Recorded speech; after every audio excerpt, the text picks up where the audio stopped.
বিসমিল্লাহির রহমানির রহিম। সুদৃঢ় ঐক্য রুখে দিবে সকল ষড়যন্ত্র।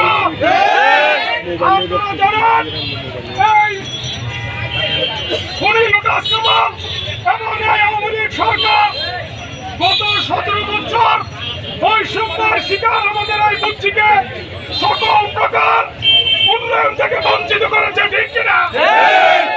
আপনারা জানেন এই বাগমারার মোড়লারা গত আমার জন্মের পর থেকে দেখে এসেছি, এই বাগমারার মোড়লরা আমাদের উপর নানাভাবে বিভিন্ন সময় বিভিন্ন ভাবে আমাদেরকে আমাদের অধিকার থেকে বঞ্চিত করেছে।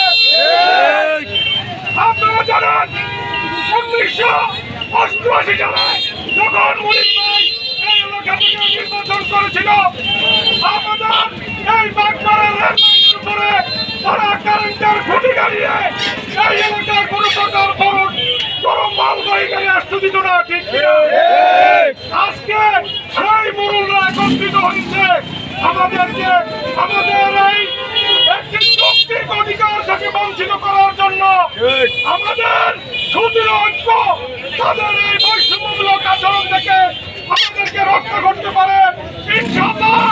আজকে আপনারা যেভাবে তাৎক্ষণিক আমাদের মিছিলে অংশগ্রহণ করে সহযোগিতা করেছেন, আপনাদেরকে ধন্যবাদ জানিয়ে সর্বশেষ একটি কথা বলতে চাই।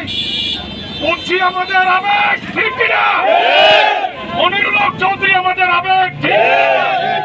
আমাদের আবেগের উপরে কেউ খোঁচা দিবেন না। স্পষ্ট ভাষায় বলে দিতে চাই, গতকালকে গত পরশু আপনারা যারা বাগমারাতে আমাদের নেতাকে খোঁচা দিয়ে কথা বলেছেন, আমরা আপনাদেরকে চিনি, আপনারা আমাদের ভাই, সতর্ক হয়ে যান।